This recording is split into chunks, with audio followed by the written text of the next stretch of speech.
Allez, installez-vous.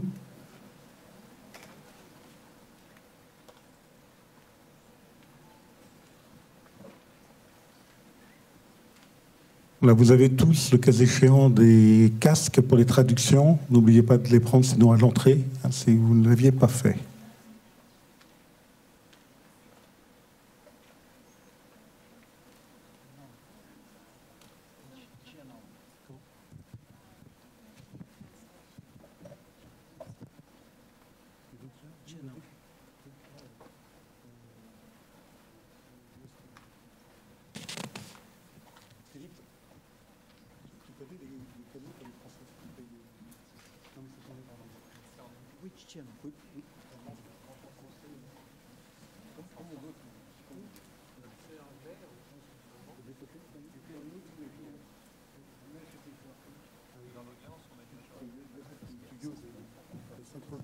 It's on channel 6.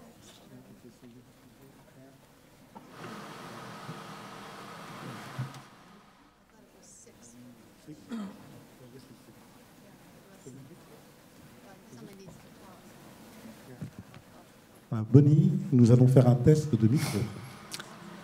We are going to test the microphones in French. It's very good. Okay, fine. So, Alexander, is this okay for you? No? Yeah, maybe 4 for you? Or 6? This is in English? English is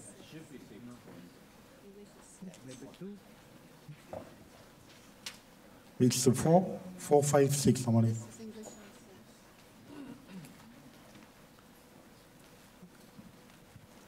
6. Allez, quelques petits points techniques, ça vous permet de vous installer. Allez, venez, la presse est nombreuse.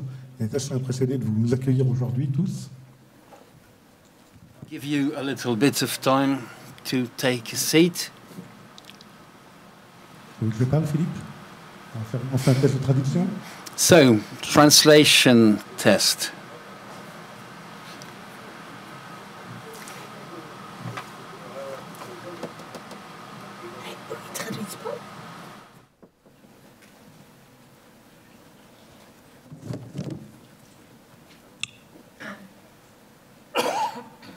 Nous faisons un test pour Alexander Alexandrov. Alors, je vais... Testing in Russian.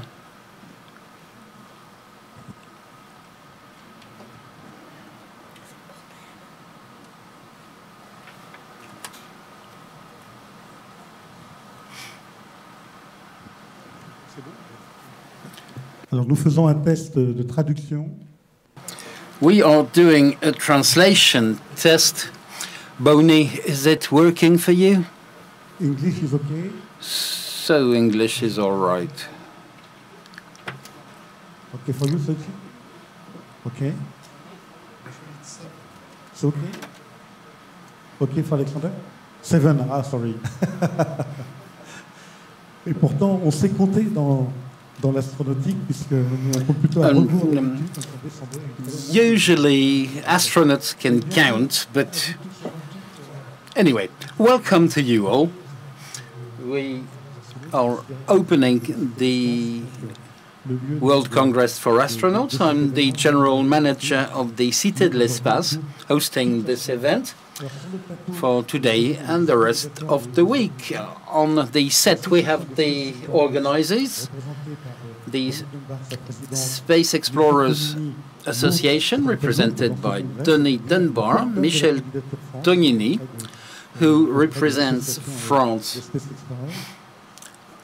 at the Space Explorers Association, members from the Executive Committee representing the Space Explorers Association, representing all the chapters, Reynold Ewald for the European chapter, Alexander Alexandrov for the Russian chapter, Michel, the French chapter, and Mr. Gulfi for Asia. You can interview them.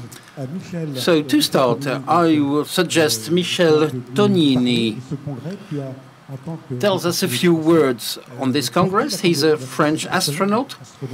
He was the representing the French bid for the Space Explorers Association. We now have 10 French astronauts with Thomas. Nous avons tous les ans un congrès des astronautes. Every year we hold an astronauts congress, every year in a different country, and we have a waiting list for countries who want to host the Congress. I started discussing the French opportunity 5 years ago, so I want to make sure the Congress happens in France. We then had to choose whether it would be Toulouse or Paris or another city. It was clear that Toulouse was the best option thanks to all the space industry, the space industry schools, and the museums. So it was accepted, of course, quite easily as well. And then for 2 years, I have been working in collaboration with the Cité de l'Espace teams to organize this one-week meeting welcoming 100 astronauts from all over the world to try and improve our network, to explain to the students what kind of work we do, so maybe we can help them in their future school activities. So Bonnie Demba, President of the Space Explorers Association, could you tell us a few words about the Congress and the association, of course? Anglais, okay? English, okay, wonderful. Thank you. French is okay. Oui. So thank you very much for the opportunity to share a few thoughts about the Association of Space Explorers. As Michel said, we were actually founded here in France, in Cernay, in 1985. We number over 400 now, from 37 different countries. The only qualification required is that you must have orbited the Earth once. Started after the tradition of Yuri Gagarin. But of course, our mission is about reaching all of the members of the planet Earth. We do have a formal organization, and I'll share with you some of our missions. We've divided ourselves, now that we're so large, into really 5 regions, 4 formal regions, the United States, Russia, Asia, and Europe. But we have a large number of countries that maybe only have 1 astronaut, and right now we call them non-aligned. It's our 5th region. It includes Canada and Mexico and many of those other countries. So we have 3 primary missions. The first one is professional association. We share that common experience of space flight. It is the only professional organization for space flyers, and we support the advancement of space exploration by providing opportunities for communication among the space professionals, some of whom you've seen here today, at the international level. We'll work closely with space organizations to expand and invigorate international dialogue on many topics, and some of those topics have included near-Earth asteroids. In fact, it was through the efforts of ASC that we were able to work with the UN to have a committee on NEO. Astronaut and cosmonaut human factors and working in space, space exploration goals, the science and engineering of space exploration, health maintenance in space, space operations, educating the next generation in science, technology, engineering, and mathematics, and as importantly, inspiring the next generation, both in this world and in the intellectual world, to add to our body of knowledge. At this morning's opening ceremony, we talked about education, not just in the philosophical sense, but in real sense. We actually raise money and give scholarships and put programs together in all of the regions. And many of our current members are very generous with their finances, and many companies and other individuals contribute to that. We look at this as an opportunity not to just invest in education, but in tomorrow's leaders, the world's children. So we have international funds as well as funds from each of the regions. The third part of our mission is a benefit of being able to orbit the Earth once every 90 minutes at about 17,500 miles per hour, at average about 200 miles above the surface of the Earth, looking not just out at space, but down at the Earth.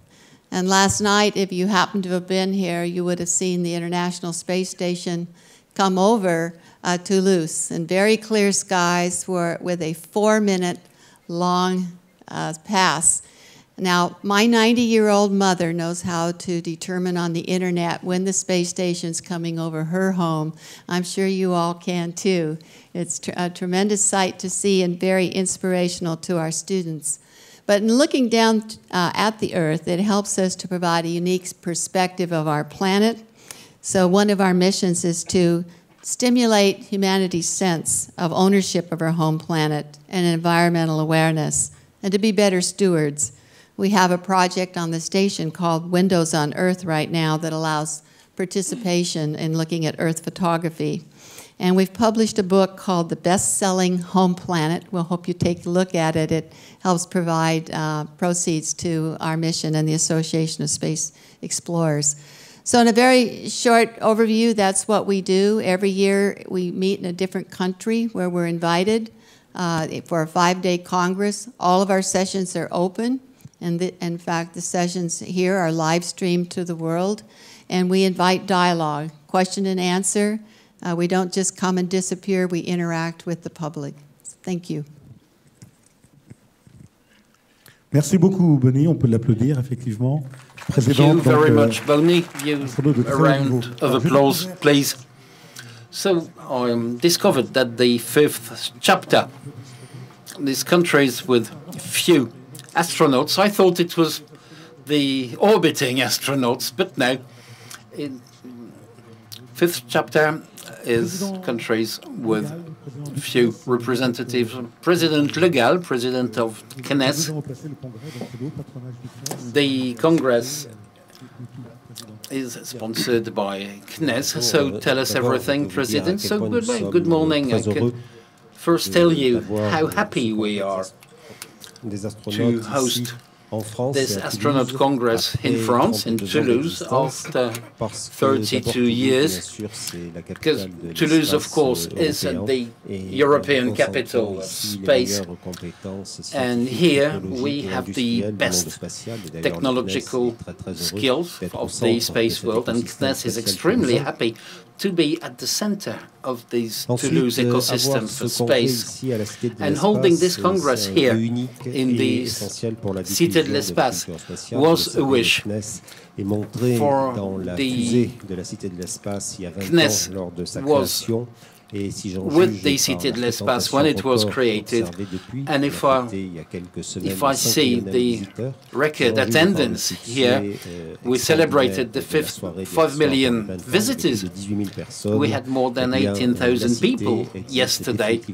The Cité de l'Espace now is part of the space scenery in Toulouse, and this was confirmed by the Philae landing, all the 6-month monitoring of the Proxima mission, the Thomas Pesquet mission. A few words on the historic links between France and manned flights. Beginning of the 70s, France was involved with the Soviet Union and the US. I don't know if people are laughing at me, but it was... So France was involved with the Soviet Union and the US for the manned flights adventure. The first manned flight for France was Jean-Loup Chrétien on Salyut 7. You are afraid I would say Mir, I think, but it was Salyut 7. In 1982, this made the headlines. A few years later, President Mitterrand, asked by Paul Quilès, went to Baikonur for Jean-Loup second flight, and more recently, CNES had a key role in the Proxima mission for 195 days. Thomas Pesquet was orbiting and could experiment quite a few things. With our specialized center here in Toulouse, we will use this occasion to disseminate space culture. It's a key issue to make sure that what we're doing is known by the public, to try and make the public a player.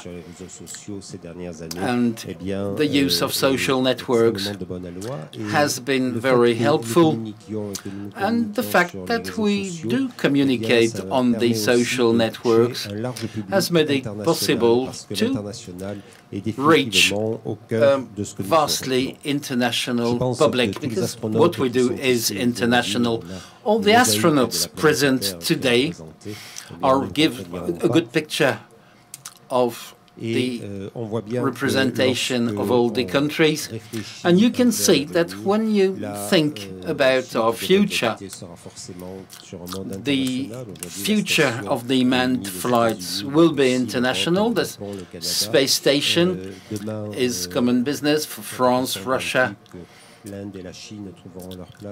US, Canada. I'm convinced that India and China will end up participating, more especially if we start thinking of the moon and March. So, as you can see, this Congress is the perfect occasion for this. We should thank all the astronauts who accepted to be here, and thank also all the organizers, everyone who contributed to the success of this venue. We should also thank the city of Toulouse and the Cité de l'Espace. For the coming week, Toulouse will be the center of the galaxy.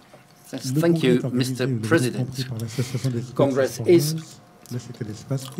organized by Space Explorers and Toulouse Métropole. Jean-Claude Ardelet is representing the president of Toulouse Métropole, Mr. Moudinque, who couldn't stay with us, and the president of the Cité de l'Espace.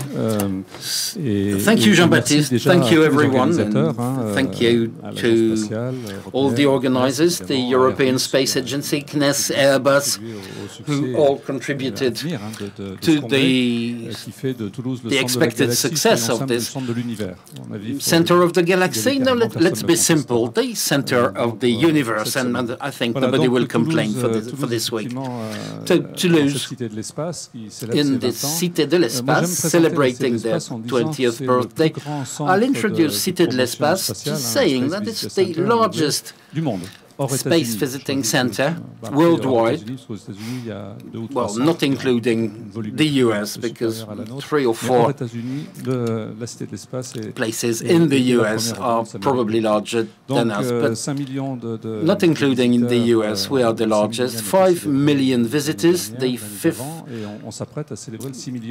and we are getting ready to celebrate the 6 million visitors. We're beating records all the time, probably 370,000 visitors this year, congresses like this one.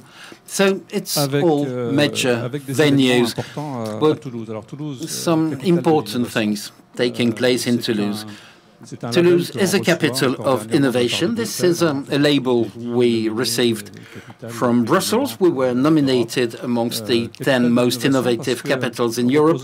Capital of innovation, because we have a virtuous triangle here: research, industry, and academies, universities. On the 3 points of this triangle, Toulouse is quite efficient. We have a space college. Very few countries or cities have a college dedicated to space. These education authorities are quite active, and for the industry, it's a key factor too, because these people will study, will travel, and will be involved in the major international corporations. And without international cooperation, these major challenges cannot be met. So high schools, universities, labs, industry, agencies, Air and Space Academy, everything we could dream of is here. So space is the one step above the aircraft industry. In 1918, an aircraft took off from Toulouse to do something else. Then war, he was going to Barcelona to carry some mail. It was 100 years ago. We'll celebrate this century next year. And now we are celebrating the first beep from Toulouse. It was the first step of this major space adventure. CNES came to Toulouse in the 60s, and then everything went on quite quickly. And Toulouse was always at the heart of everything. So for us, these are all major events.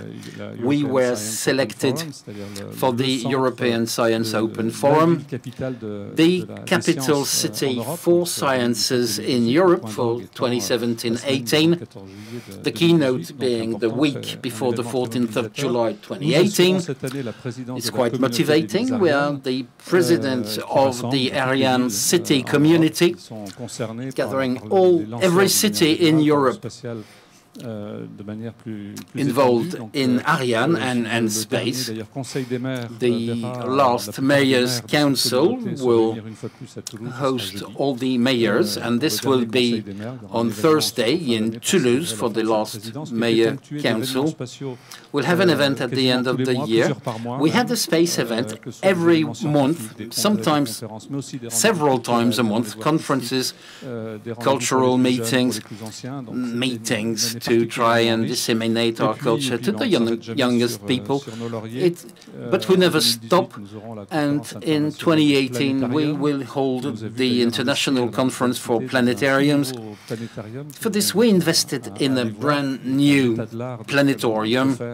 This is the state-of-the-art of anything we can do today to represent our space system, congresses and so on.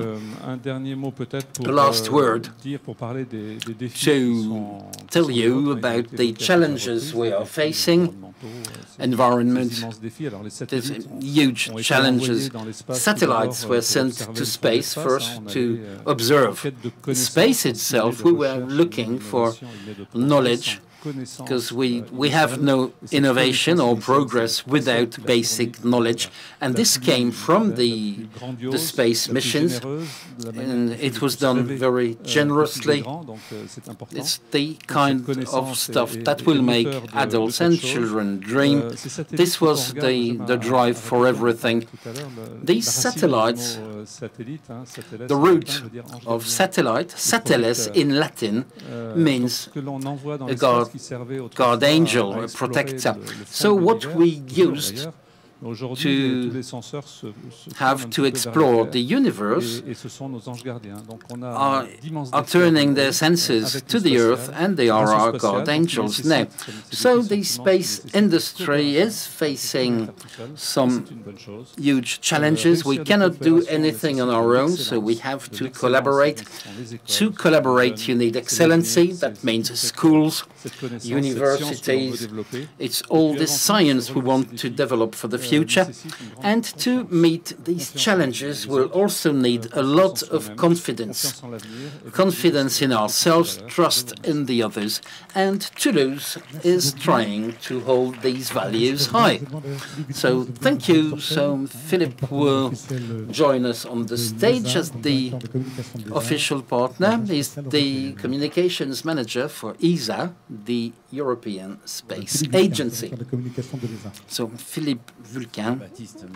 So thank you, Baptiste. I wasn't expecting to join you on stage today. I'm delighted to represent ESA here. We are very comfortable here at the Cité de l'Espace, because we've had links with you for years. We celebrated your first birthday. The second reason is that the 30th Congress is the Congress dedicated to friendship, to international collaboration. This is a great symbol of friendship. We are delighted to be amongst your sponsors, and we have a strong representation of the European astronauts. Thomas is here.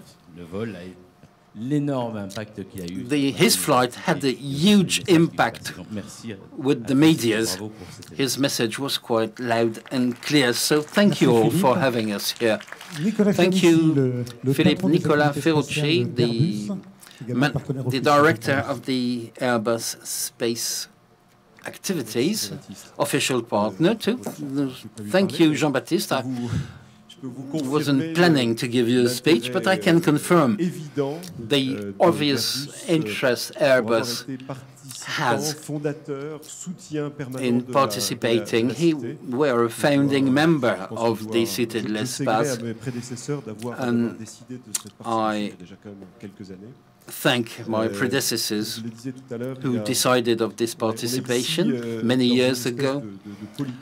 Here we are in some kind of a polygon. It's not totally centered around the Cité de l'Espace, but clearly centered around the CNES.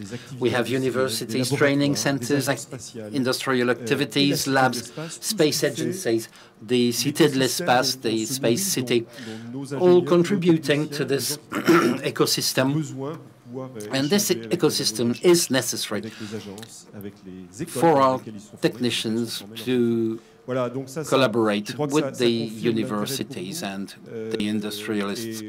This, I confirm our interest, and it's not really a guarantee, but I can promise a strong support for the coming years to the Cité de l'Espace. Someone was asking the question, when Cité de l'Espace is 20 years old, what will it be in the next 20 years? Maybe we'll have a city in space, you never know.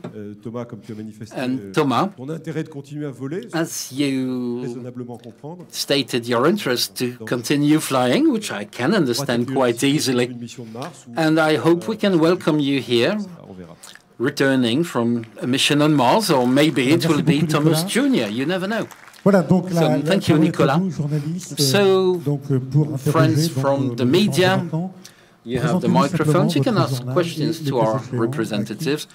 Tell us which newspaper you're working for and your name, please. You have microphones available everywhere in the room. So, a first question. Don't tell me the media hasn't got a question to ask. So, who volunteers? Marie-Ange. Marie-Ange. Allez, on apporte un micro à Marie-Ange. Bring a microphone to Marie-Ange. Marie-Ange Sangui. Marie-Ange Sangui, le magazine Espace Exploration. Marie-Ange Sangui for the magazine Espace Exploration. Je voudrais savoir qu'est-ce qui Good morning, everybody. I would like to know why you chose Toulouse for this 30th Congress. And est-ce qu'il y a eu un engouement particulier de tous les astronautes? Were all of the astronauts throughout the world particularly delighted to come to Toulouse in France, in this wonderful country? Bonnie ou Michel? Bonnie or Michel? Yes, so every year, we also have a business meeting of our Congress, and we have an executive committee, and you're seeing members of the executive committee here that are composed of the various regions. And of course, like any organization, we do have business matters, and one of our business matters is to pick the next location for a Congress.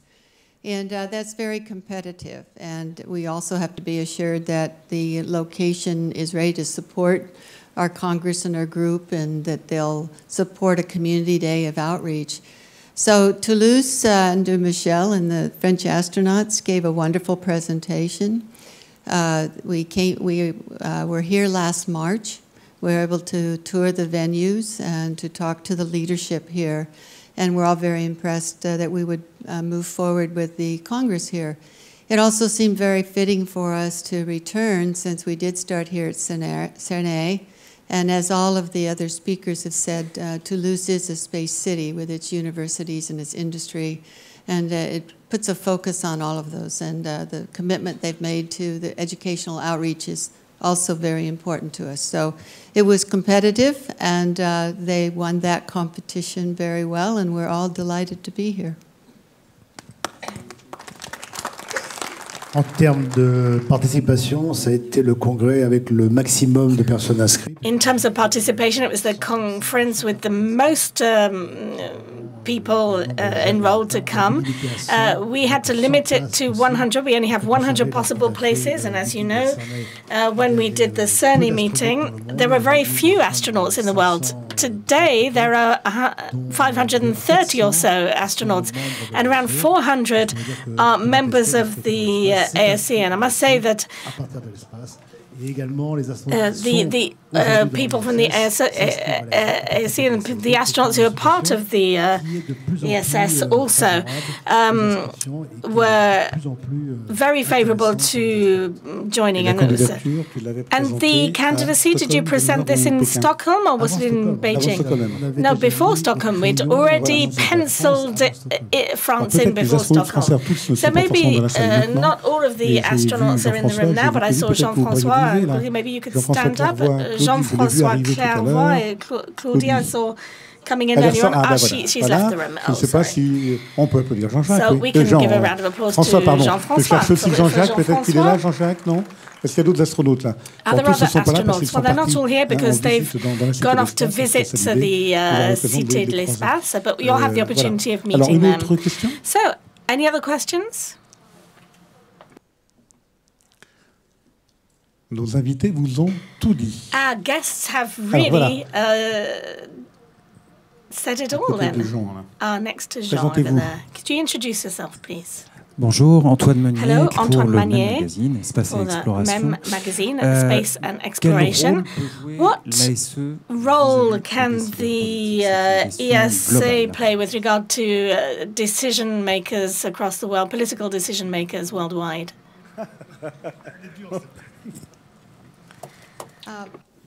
There are actually probably two primary roles. First of all, we're a resource. We've been there. And so we're very often asked to be members of expert committees in operations or in engineering or in science or even in the thought process of exploration. But in addition, many of our astronauts and cosmonauts go on to second careers. You'll find many of the astronauts from the United States, for example, that are here are former executives in aerospace companies. They've gone to Boeing, they've gone to other companies that are part of the process because they've been there, they know how it works. So we're available in both of those roles.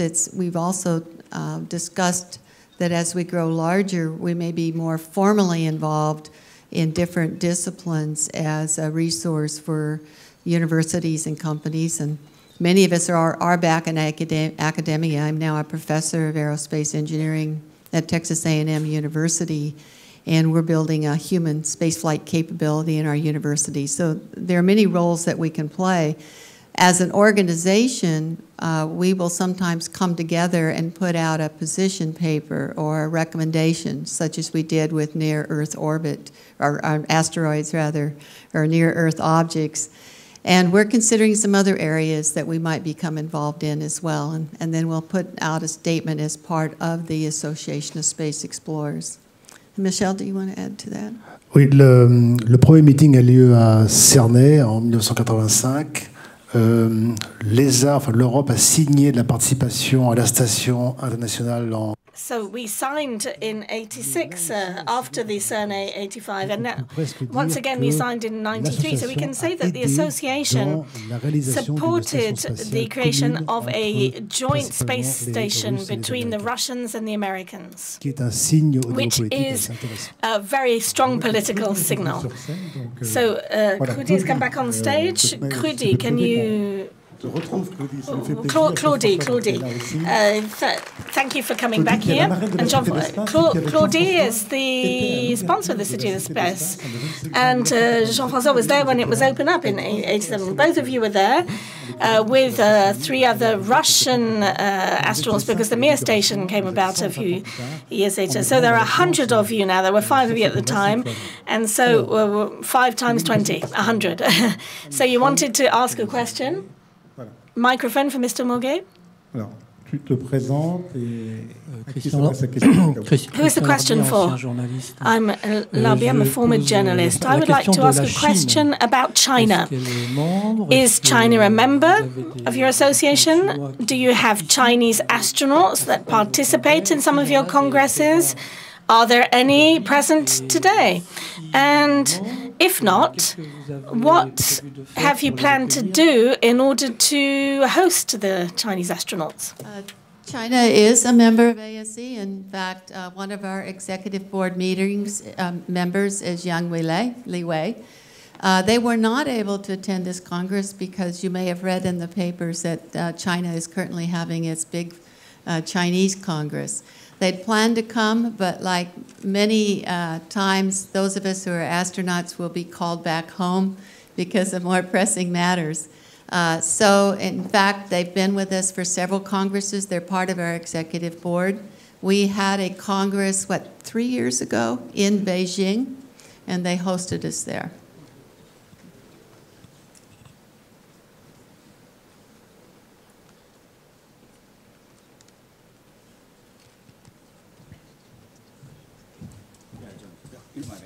One thing, yeah. Just add on to what Bonnie says. My name is Soichi Noguchi. I'm president of ASE Asia. And the answer to your question, yes, China is a good member of us, and working very hard to integrate them into our group. And yeah, as Bonnie mentioned, unluckily they cannot participate in this particular Congress, but we had a very good time in Beijing 3 years ago. And one of our mission is to include everybody who shared this wonderful experience going around the Earth. And definitely, they are the very good communicator. I know a lot of good friends, Chinese cosmonauts, and are eager to share their experience. And we are very happy to work there with them. And just like the United Nations or IAF, they are working very friendly with the Chinese counterparts. So we like to continue this friendship. Et Soichi a oublié de préciser que vous étiez le président. You forgot to specify that you're the president of the Space Explorers Association. And on Tuesday evening, tomorrow evening, there will be a session on the Chinese space program. And we will be happy. In March, as Bonnie recalled, we had the visit of the EXICOM of the ESA to prepare the Congress. So it was prepared. But the executive committee came on site to approve the work in progress. And Mr. Li Wei was in Toulouse with this group, and we hoped right up until the last minute that we would be able to greet him here with his 2 colleagues at the Cité de l'Espace of the Congress. Any other questions? A question there? Bonjour, hello. Hello. Je m'appelle Alec Bartos. I'm Alec Bartos. I come from Romania. And I publish a social media for the International Space University and for Artispace blog. And my question is whether the Association of Space Explorers, what is the role of the art for space technology used in the relationship of Artispace? What do you think about that subject?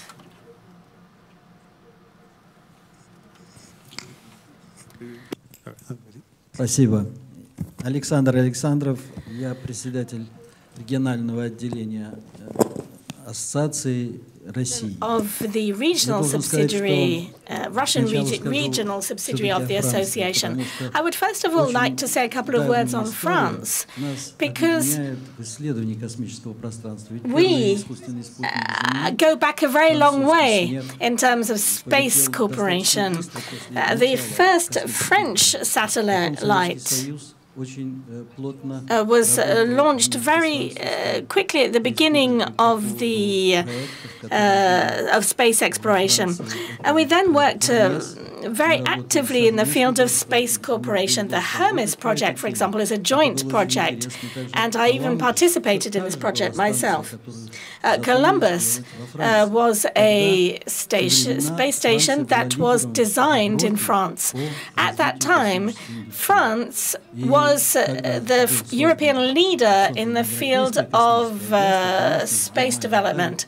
And then the European Space Agency was created, and France, Germany, Italy pooled their resources, and therefore we have achieved a very strong union at the level of Europe. Regarding les arts and the influence of art on space, I would like to say that art is a fully fledged part of space exploration. Particular Jean-Luc Chrétien's flight was strongly supported by music. The scores and musical instruments went along with him, and this really supported the entire team. And Jean-Luc didn't fly for very long, but all of the team on board the station had a very favorable view of this, and I must say that the large majority of astronauts, cosmonauts, and practice photography, artistic photography, at a very, very high level, because when you're in space, it is impossible to ignore the beauty. So we use photographic equipment, and in order to share what we've seen up there with you down here. And I would like to say, in addition to that, that there are a great number of exhibitions on the Earth. And we have the intention of reiterating our project, Our Home, the Earth, so that you can realize just how beautiful it is. Many astronauts and cosmonauts are also painters. Maybe they're amateur painters, but we also have professional painters among our corpus. Alexeyev, Vladimir Chelerikov, also Yuri Usachov, also currently is also an artistic painter. And then in our team of cosmonauts, we have set up, we have a permanent exhibition of the works created by the cosmonauts. Art is of great help to us, I must say. And we, during flights, which can last for several days, we really use art. We rely upon art. You know that we're very fond of music also.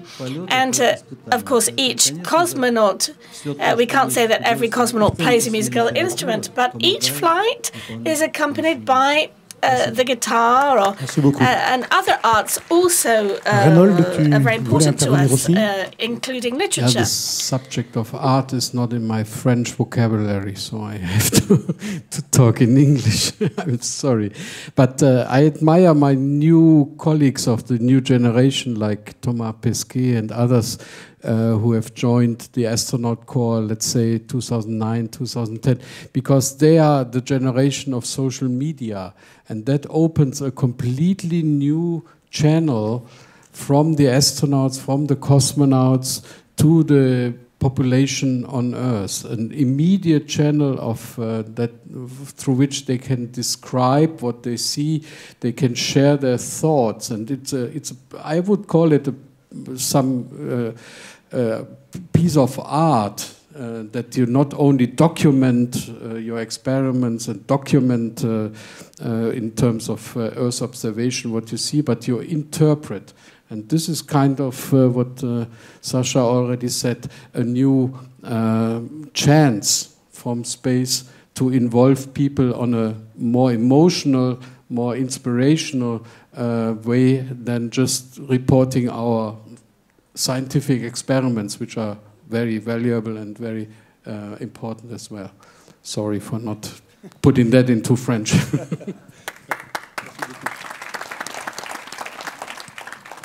Oui, merci pour votre Yes, question thank you sur for your l'art, question parce que on l'art, art, effectivement, apporte, because art indeed is a major contribution in terms of our perception, feeling, our view of things. And so it's a question of emotion. And so we don't know whether it's the astronauts who are artists or whether it's those who describe through their expertise, whether it's photographic, through cinema or music. Just a small aside, because this evening we're going to be giving you a bit of a surprise. I'm going to reveal the surprise to our astronauts, because we will be exhibiting a work of art that finds its origin in the talents of a photographer, an Asian photographer, who came to do a residency in Toulouse not long ago. And we brought her together with her friend Sylvester Morris, who opened the doors to his laboratory, where he does laser shots and calibrations and different experiments on Mars. And we asked them to shed an artist's eye on this very scientific process. And she brought an incredible amount of artistic emotion into this work, which is remarkable. You know that when you're looking for the origin of life, the origin of the universe, they're almost metaphysical questions for us as scientists. And when we add art to the equation, then we create a relationship and we bring this perception, this feeling and a special view of things. And you'll see more about this evening. Voilà, le temps de la conférence de presse commence à se terminer. Est-ce qu'il y a encore une The press question conference que is nous pouvons prendre? drawing to an end. Are there any other questions? Est-ce que quelqu'un souhaite? Non. Yes, hello, Isabelle Lesonclos. Where are you, Isabelle? For the Espace Exploration magazine, a short question. Mr. Legal talked about India for international cooperation in the future. Does the association have any practical, concrete actions regarding a manned spatial program for India?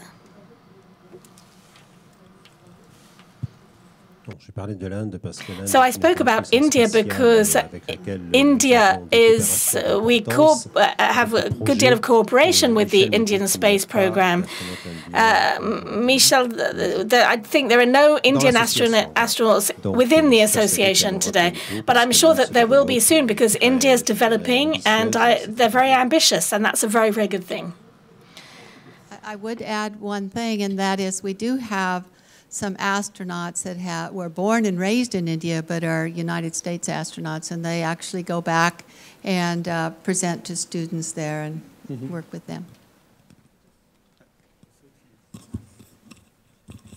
And Yabani is right that we have Indian heritage. Also, I like to add, as an Asian counterpart, we have the Indian national astronaut who flew back in 1980s through the Intercosmos program.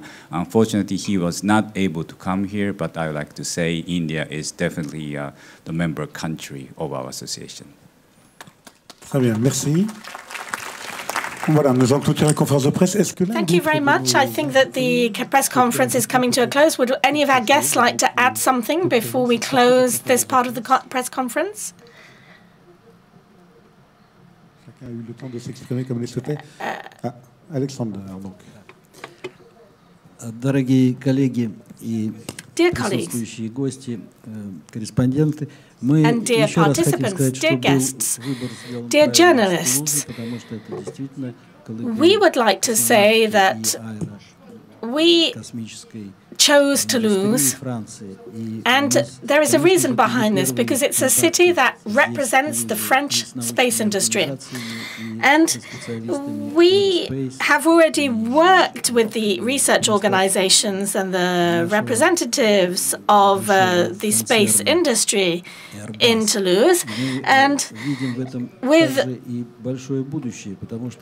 Airbus group in particular, which and there is a big future ahead of us, because during the community day, we traveled throughout France, and I think that it would be of great added value if, as astronauts and cosmonauts, with regard to the rest of the world, if we could raise awareness among young people, to encourage them to study precise sciences and to fill up your research centers and any companies working in the space sector. I think that it is our duty as members of the association to do the same here in Toulouse. And we wish you good luck in your endeavors. Thank you very much. Thank you for these very kind words and words of encouragement for this World Congress. And we are absolutely delighted to host it here. So thank you very much to all of you for speaking at this round table. President Galvez will stay with us, please. And I will ask now, I will ask Thomas Pesquet to join us up on the stage, and Sylvestre.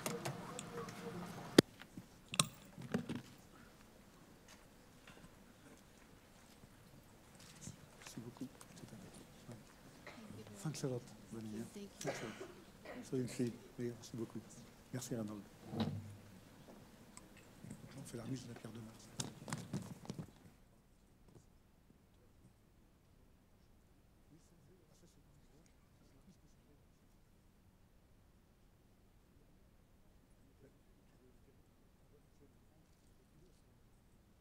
On a oublié de vous dire qu'à chaque congrès, on doit présenter en finale at the end, we must present the country where the congress will be held next year. Hereafter, and we're happy to show you the flag of the association that was created by Russia, and the congress will be taking place there next year at about the same time.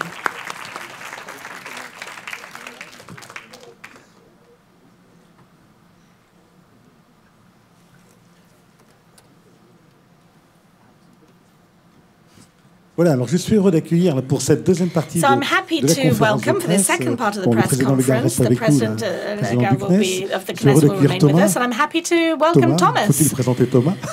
Et puis Sylvestre. Do we need to introduce him? And Sylvestre, who is also very, very well known, an astronaut of the l'IRAP. And tu es l'homme qui a une voiture you are the man comme on dit communément, who, as we say, is part of this adventure. So, as we said, with Thomas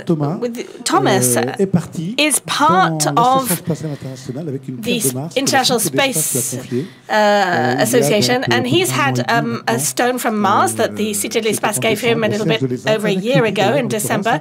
With Claudie, you were there also. Can you come? It was with Claudie. So tell us a little bit about this, Thomas. Well, yes. Good morning, everybody. Yes, indeed.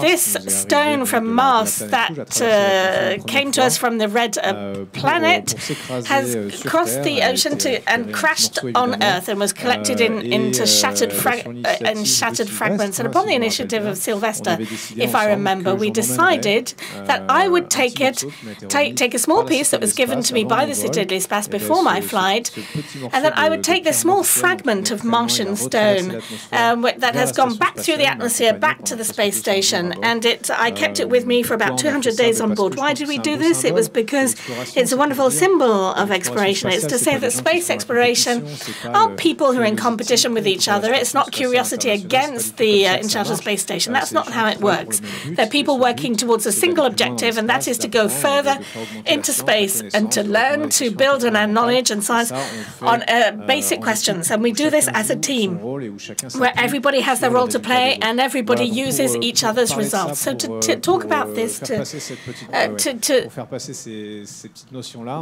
really convey these notions, we took this fragment of stone from Mars, and we've come back through the atmosphere, and it landed back with me here in June. And today I'm going to give it back to the Cité de l'Espace, to the CNES, to Sylvestre, who have a project for this fragment of stone, and they're going to tell you about this. Show the stone.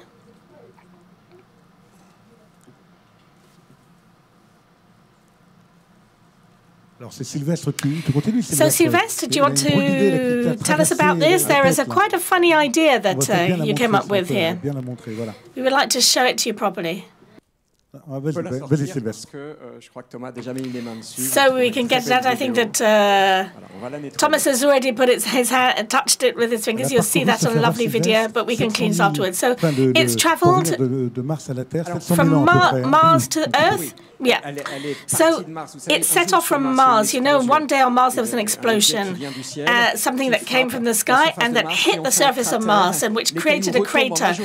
The stones mostly fell back on Mars, but some of them reached what we call the speed of release and orbit around the sun, and that comes from, it becomes a satellite around the sun. After several million of years, it's difficult to put a precise figure, these objects then fall onto Earth, and that's our collection of meteorites. Most meteorites are remains of the solar system formation, and some of them, very rare, about 1 out of 1,000 that we find, come from the planets. It can be the Moon, it can be Venus, it can be Mars, and it can be another asteroid. And we see it because their composition lacks in heavy elements. You know that a planet gravitates, and it creates what we call gravitational sorting. We create planets, and in our models, the gravitational sorting shows that heavy elements such as iron and nickel fall into the center of the planet. So we see that this stone belonged to a very big object, and therefore it has a planetary origin. And in addition, we found in this gas carbon dioxide, which is a very good marker, and other elements that we saw with the Viking mission on the surface of Mars, and confirmed by missions such as Curiosity. And it is indeed a stone that comes from Mars, that maybe revolved around the sun for several hundred million years before it landed on Earth. So it crossed Mars, crossed the Earth. We found it. We don't know who found it. It was an unknown person, some unnamed Bedouin at the border between Morocco and Algeria, who passed it on to a very famous meteorite salesperson in France who supplies us. We have around 10 of these in France. They're very costly. We can't afford these in the laboratory, but because we need to expertise them and they come from Mars, we have 10% of these free of charge, and that's enough for us to achieve our science. And it's part of the well-known family of MWA. And then we're going to make an agreement with Thomas, Mars, Earth. It went back up and it's come back to Earth.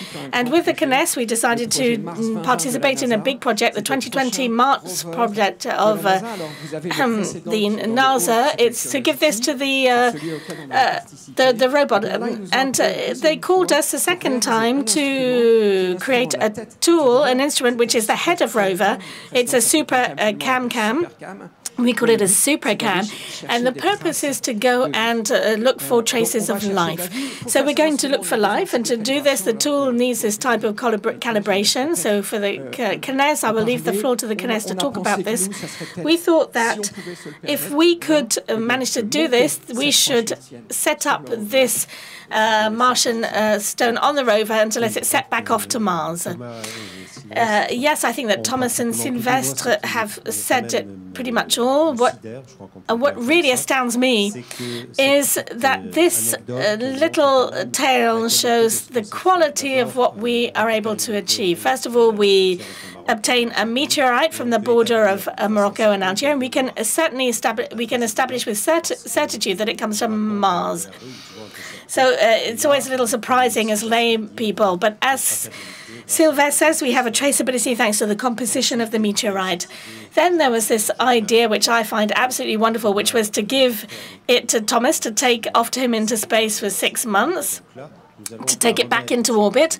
And so we're going to put it into Mars 2020. In Mars 2020, there was a worldwide call, and we must underline the excellence of what ENAC does, because following building on the success of SAM and CamCam, which are on Curiosity, we were once again selected to set up SuperCam on Mars 2020, which will be a sort of a super Curiosity, because Curiosity, you remember, landed on Mars in August 2012. This one will be sent off in 2020 and will arrive 9 months later on Mars. And we're thinking about putting a drone on this rover to know where it should go on the surface of Mars. And therefore, there will be this stone from Mars that will be sent back to Mars to close the loop. But to close the loop, it shows the prodigious scientific prowesses that we must achieve and the technological prowesses as well, because it's far from being an easy task in terms of organization, a good working relationship. And as Thomas says, it also shows that manned flights and automatic exploration act perfectly in symbiosis together, and we benefit from all of this within our space research programs. Thank you. Donc cette pierre, ce que nous avons prévu. So this stone, well, as we planned it, was to share it, so that Thomas can keep a little souvenir from his space mission. He was back in June. Maybe he will bring it to Mars one day himself. Sylvestre will send it back to Mars, and of course, it's our vacation at the Cité de l'Espace. We are going to display this, to exhibit it, to tell all this beautiful story we just told you. So I'm delighted you accepted to take it with you to the space station, and I'm also extremely pleased to know it will go back to Mars. It's a symbol. As scientists are obsessed, well, the Martians like us, we're obsessed by getting samples back. So that's not it. It's a sample that's gone there and back, so it will be at the next step. The day we are able to collect a sample, bring it back to Earth, but that will require a huge set of technologies. This mission will prepare this because they will take the samples, will analyze them, and then we can tell the agencies some samples there are really worth getting. Let's go and get them. It's important. People tell me, man and space, machines, you work together. But, of course, it's true, but we are all waiting for the first astronaut on Mars. This is science on its way. If you have any questions, don't hesitate. Sophie Becquerel. Ce projet de renvoyer la pierre, il est validé. This project to send the stone back has been validated. You are sure it will go on March 2020? Yes, it's part of the deal. Is it a new deal? No, for Mars 2020, we have some calibration sites. You have some colors. We have 25 calibration sites, and we will shoot down the stone with our lasers. It's a scientific experiment. We know its composition, so we can calibrate the laser, even though it's polluted because it was touched. No, we will depollute that. No, we are not bringing life to Mars. Life is what we try to find there. We have a process called DHMR, meaning we are going to cook the stone at about 150 degrees for roughly 30 hours, and this should kill every germ it could have been contaminated with.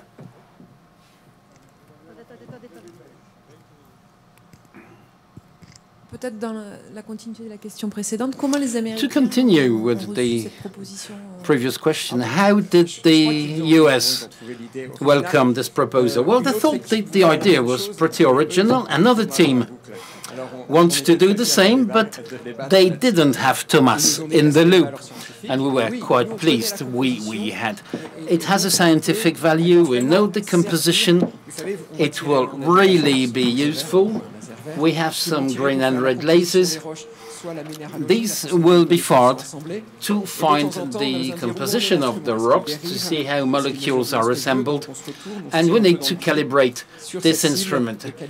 So the calibration target, as we know it, we know the stone is good for science. It really is one of our scientific goals when we go to Mars.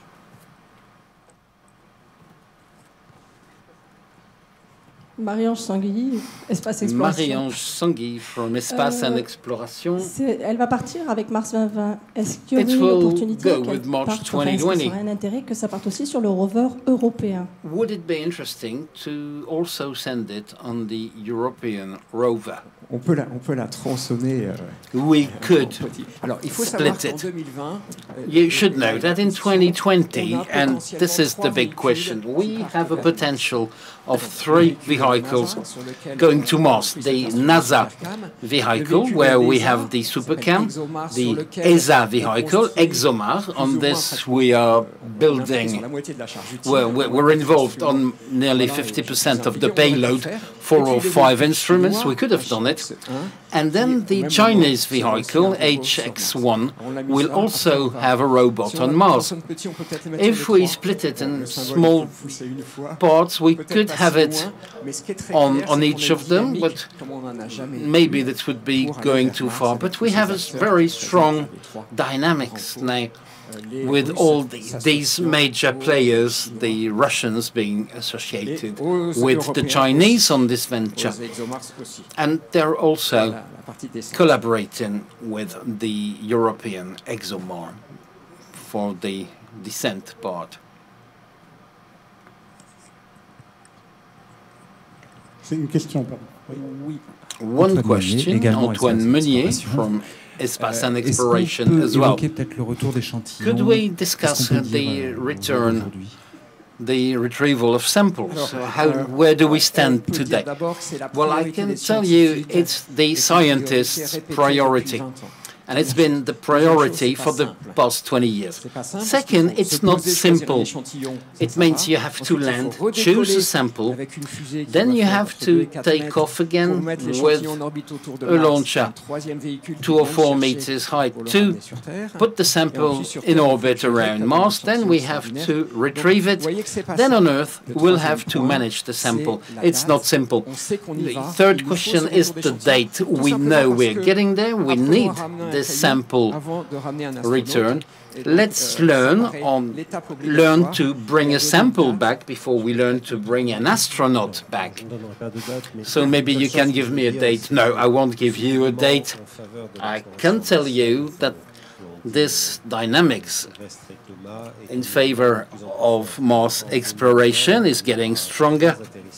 In 2023, vehicles will launch on Mars, ExoMars, March 2020 for the Americans, the Chinese. 2 probes will go into orbit from the Emirates and 1 probe from India, Mangalyaan 2. So 5 missions will leave to Mars. Others are coming. So you can see that there's this strong drive to go to Mars, journey to Mars, a manned mission to Mars. We discussed that at ISC in Adelaide 3 weeks ago, and you see that lots of efforts are going to understand what happened on Mars. It's clear that Mars was habitable. Has it been inhabited? And we need to find this out and understand what happened. The 5th of March 2018, we will launch a probe to do some seismic measurement, knowing whether Mars's core is liquid or solid. Maybe we'll understand why the atmosphere disappeared, and this participates in all the work we are doing to try and find out whether Mars has been inhabited or not. So March will be the hot news in terms of space exploration for the years to come. And this small experiment, even if it's just symbolic, is a part of it. So we are closing this second part of the conference. It's the official handover of the stone.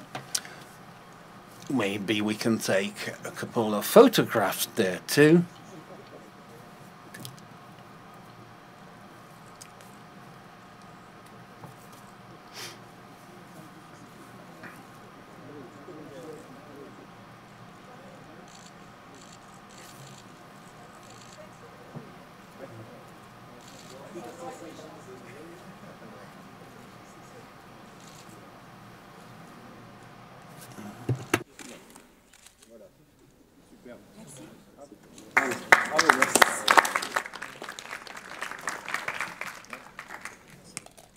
Voilà, merci Président Le Gall, merci à toi. Thank you, President Le Gall. Thank you, Sylvester. Thomas is staying with us. You still have a bit of work to do. Pendant sa mission, a participé, noted that during his mission, Thomas was president of the jury. Histoires dans l'espace, c'est ça le titre. Et tu viens nous rejoindre, Stories Charles, in Space. So Charles, le directeur délégué, ou délégué général, c'est le titre, Charles, du Labo des Histoires. Of the Stories Lab. Voilà, Charles. Alors, je vais appeler Hervé de Saint-Exupéry également, Fondation Enquête de Saint-Exupéry pour la jeunesse. De Saint-Exupéry, from the Saint-Exupéry Foundation. Claudie was a member of this jury too. Bertrand Picard, I've seen him quite recently, so come and join us. Tu vas nous décrire un peu, donc Charles, le programme. So Charles will tell us about quand tu veux les appeler, on les appelle maintenant. The project. Allez, les lauréats, venez sur scène avec nous tout de suite. So the nominees donc vous avez suivi ce concours, donc Charles, tu nous as fait un petit point. Alors on a deux lauréates qui ont des tenues nominees with space clothes. It's Selena and Manon. Please join us. Merci beaucoup en effet Thomas. Thank you very much. Thomas, a few weeks before he left, described what he had in his suitcase. So he had a Mars meteorite, but also the complete works of Antoine de Saint-Exupéry, and with Nicolas Delsalle, General Secretary of the Antoine de Saint-Exupéry Foundation, and everybody supporting the splendid work Antoine de Saint-Exupéry did. We had this strange proposal which confirms the meeting of art and space. We asked Thomas whether he could launch the first novel writing contest from space. We have a short video that will give us a little reminder of that. Bonjour à tous. Je suis Thomas Pesquet à bord de la station spatiale pendant 6 mois pour la mission Proxima. Il y a dans le métier d'astronaute, comme dans le métier de pilote, une forte composante technique, mais il y a aussi une part de rêve et de poésie. Antoine de Saint-Exupéry l'a décrit mieux que quiconque dans ses écrits. Et c'est pour ça que je souhaitais lui rendre hommage au cours de ma mission. Tout d'abord, ses œuvres complètes m'accompagnent, et quand le travail de recherche scientifique ou de maintenance m'en laisse le loisir, je m'évade pour quelques instants de lecture en contemplant la Terre 450 km en dessous. Mais plus précisément aujourd'hui, je m'adresse aux jeunes et aux jeunes adultes pour présenter le thème du premier concours d'écriture lancé depuis l'espace en lien avec l'histoire mondialement connue du Petit Prince. Dans le livre, le Petit Prince voyage de planète en planète et y fait des rencontres surprenantes. 7 au total. Je vous propose d'écrire un texte court, d'1 page maximum, qui prolonge le voyage du Petit Prince sur une 8e planète pour y rencontrer la personne qui l'habite. Vous pourrez soumettre vos textes en ligne du 1er janvier au 28 février et le 6 avril prochain, je vous lirai depuis la station spatiale les 2 textes qui m'ont paru les meilleurs. Alors bonne écriture et à très bientôt. Voilà, c'était donc le lancement. Alors, il y a aussi dans la salle d'autres membres du jury, donc Jean-François, qu'on a aperçu, Benoît Jean-François, les membres du jury de ce concours. Est-ce qu'il y en a d'autres dans la salle? Members of the jury, Jean-Baptiste, yourself, yes. I was beaucoup de plaisir, c'était passionnant. Member of this jury as well. And we have the daughter of François Daguet, who couldn't be with us today.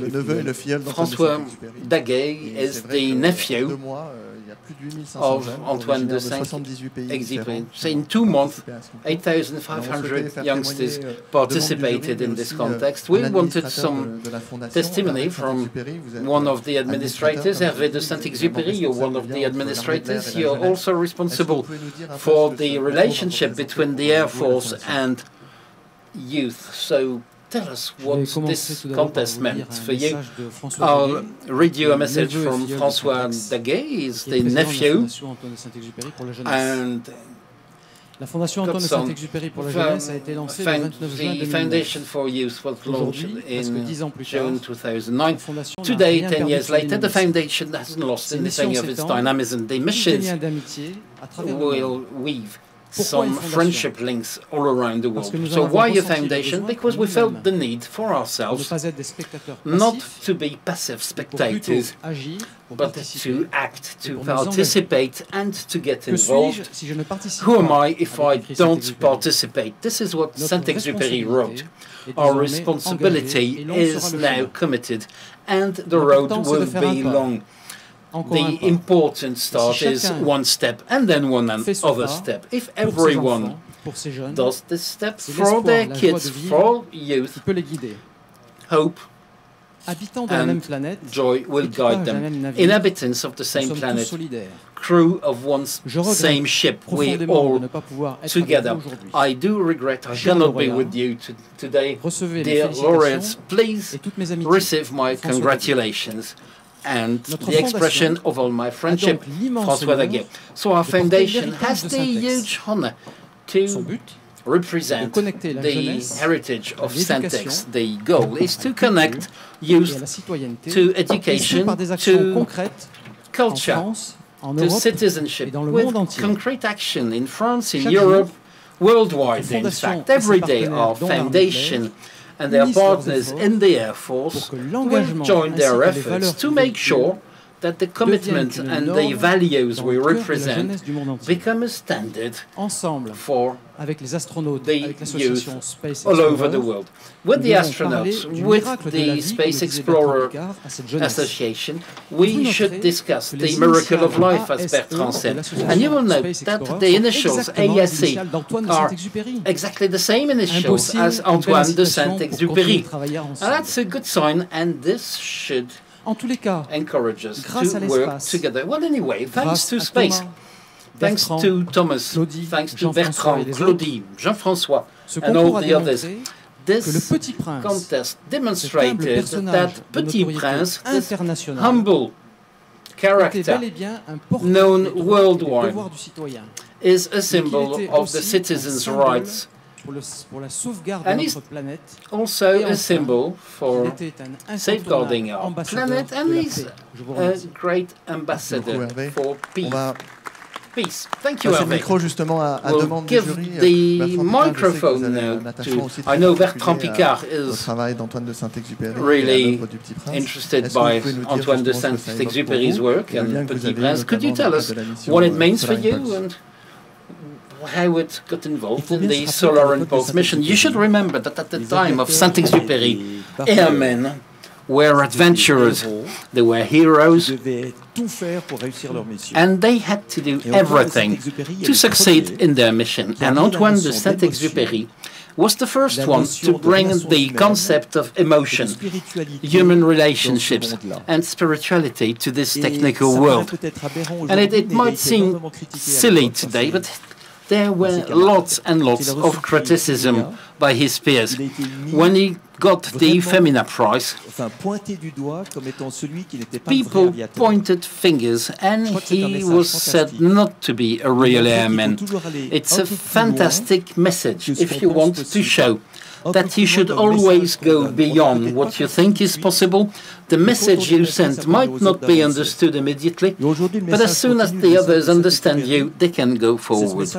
And Saint-Exupéry's message is to respect the planet, to protect life, not only being aware of what the planet is today, but being aware of the need to take action.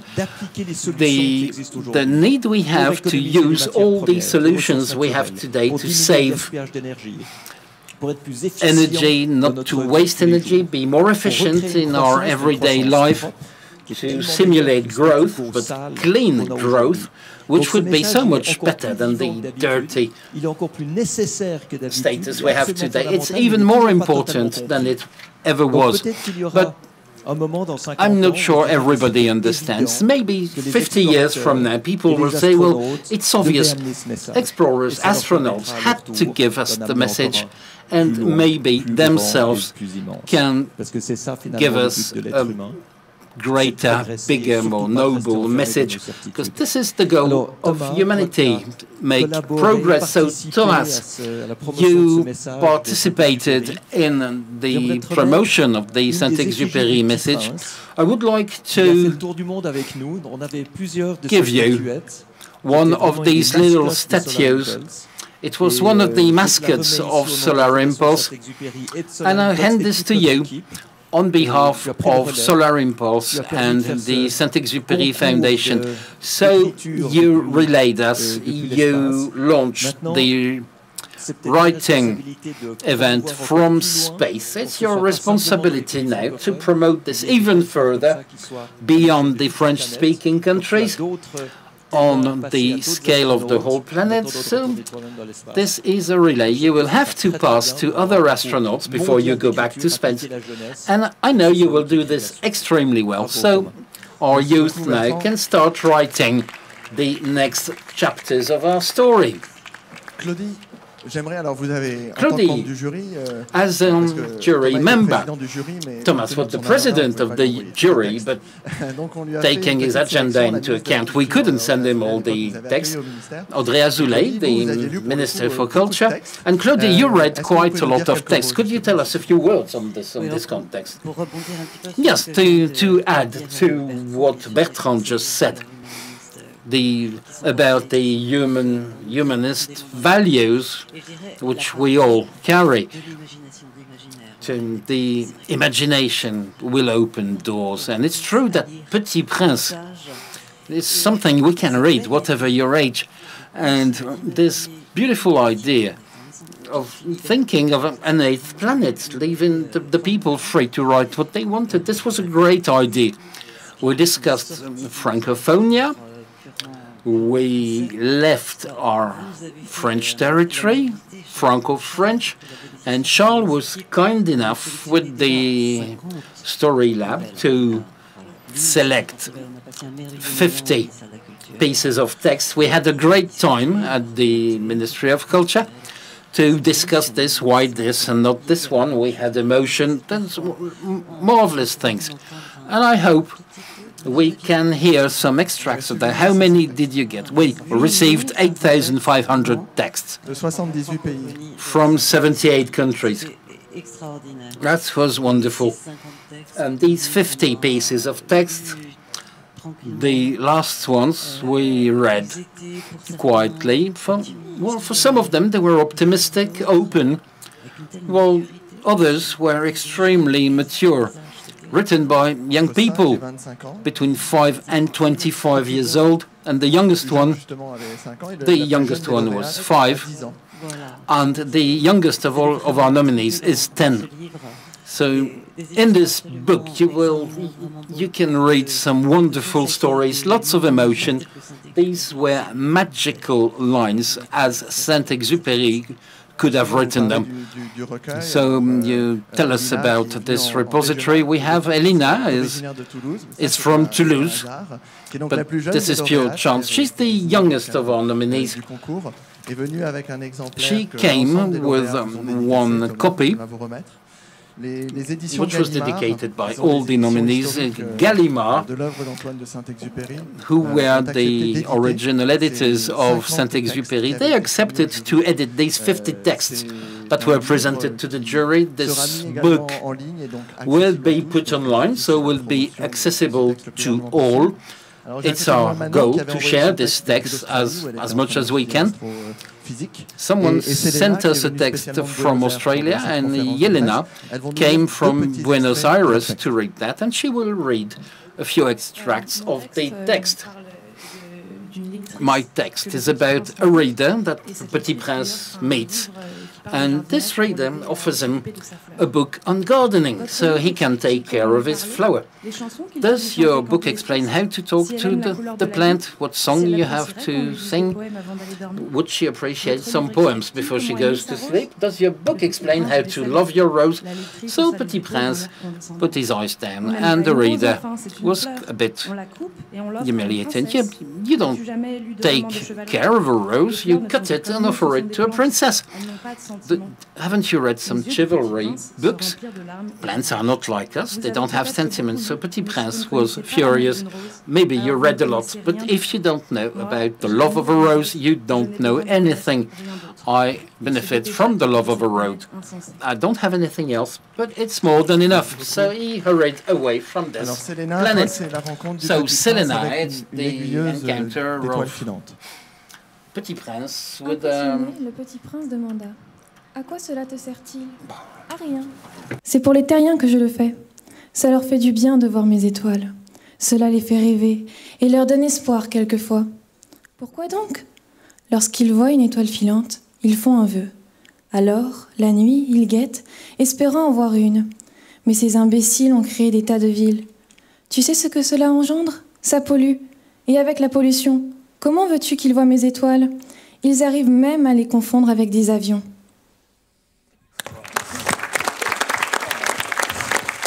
Alors Thomas, on sait que vous avez été pilote d'avion. Thomas, we know that you were a pilot, an air pilot. Maybe you were taken for a shooting star at one time. We would like to have your feeling on this competition. You're the one who launched it on the 12th of April. You read 2 texts from the space station.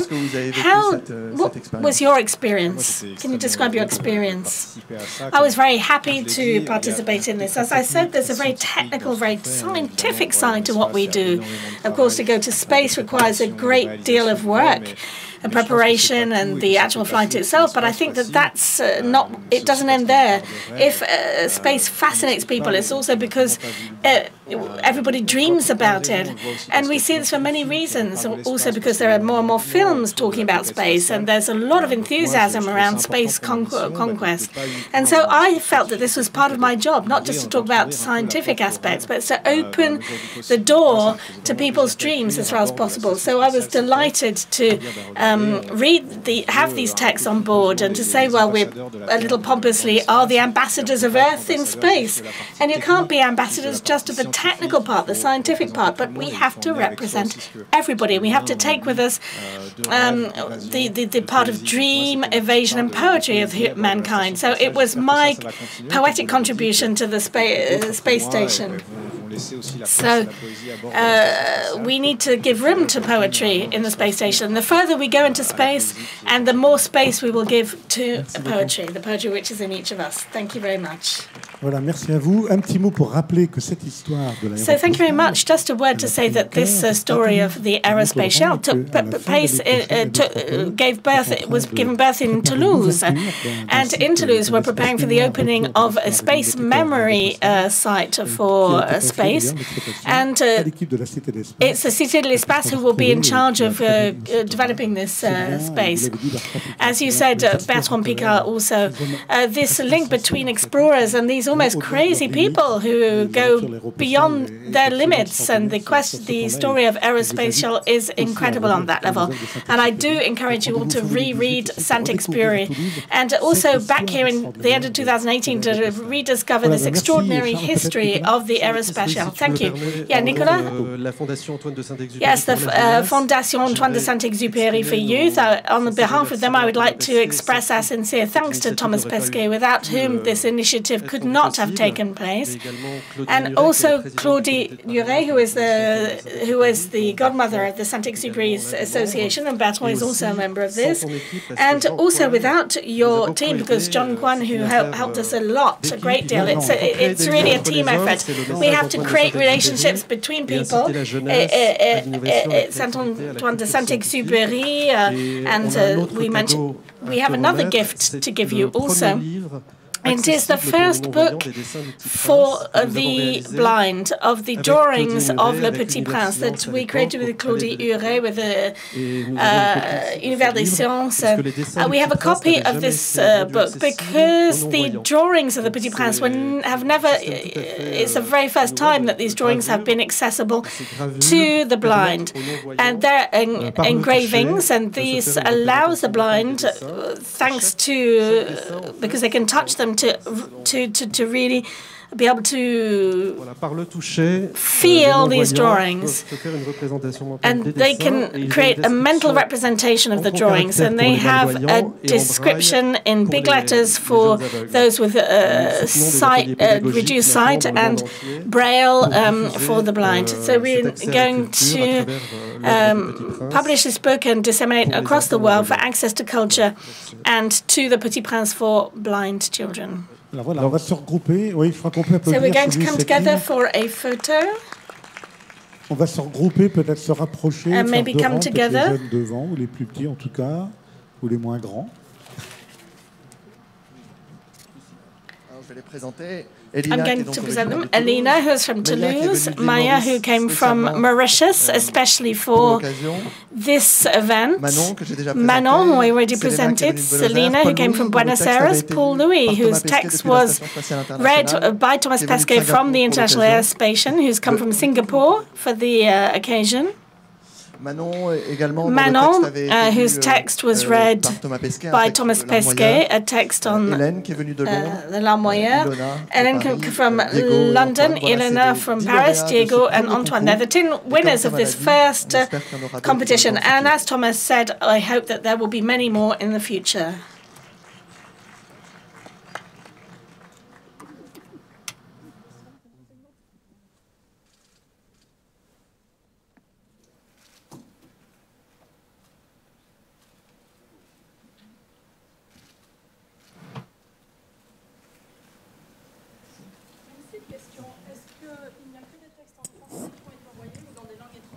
Alors, on a reçu un certain nombre de textes dans des langues étrangères. Received a certain number of texts in different languages, in particular texts from Cuba in Spanish, many texts in Turkish, some texts from Russia. We received a lot of texts in French by Russian students who are learning French. In the collection, you will see the text from Benzen Mu, who is from China. Des textes de Nouvelle-Zélande, les 78 pays sont à la fois des pays francophones que l'on connaît bien, et des pays comme le Paraguay, and countries such as Paraguay that we were not expecting to see in this competition. And I think that this is really related to the media coverage around Thomas's mission. And it shows a great deal of interest and curiosity. It shows us that young people like to write. Most of the texts are rather dark. It's quite surprising. We can see that they're very concerned by questions of pollution and also the fact that people are not open with each other. But we also have very light texts full of hope. So I do encourage you to read them, and you will see a wonderful view of what youth is today, how they perceive our planet and the universe. 78 pays différents, oui. 78 different countries. 2500 textes, beaucoup de textes collectifs aussi. Texts, a lot of collective Alors, nous avons retenu also. sur les 2500 que les textes de personnes de moins de 25 ans. On a aussi des maisons de retraite qui ont fait participer leurs bénéficiaires. Notre association de la Boule d'Histoire fait la promotion de l'écriture pour les enfants, les adolescents et les jeunes adultes. Donc ces textes n'étaient pas éligibles, mais on est heureux de voir qu'un astronaute qui part dans l'espace, ça fait rêver tout le monde. De 7 à 77 ans, mais bien au-delà. Et l'idée de pouvoir écrire, je pense que pour beaucoup, c'était une façon de pouvoir peut-être communiquer avec Thomas Pesquet. The fact to be able to write these texts was a way of communicating with Thomas Pesquet, and people were very enthusiastic. So we hope that one day we'll be able to publish all of the texts, put them online so people can read them. The idea is that we don't want just these 50 to be read, but we will create a collection. Thank you, all of you. Un grand bravo au labo. And well done to the labo. We were very pleased to be associated with this and the foundation that we're partners of. So enjoy the end of your morning. It's a late morning already, and we're back here at 2:30 p.m. for the first session with Bertrand Picard, who is the speaker, who will be introducing the theme of the conference. Thank you very much.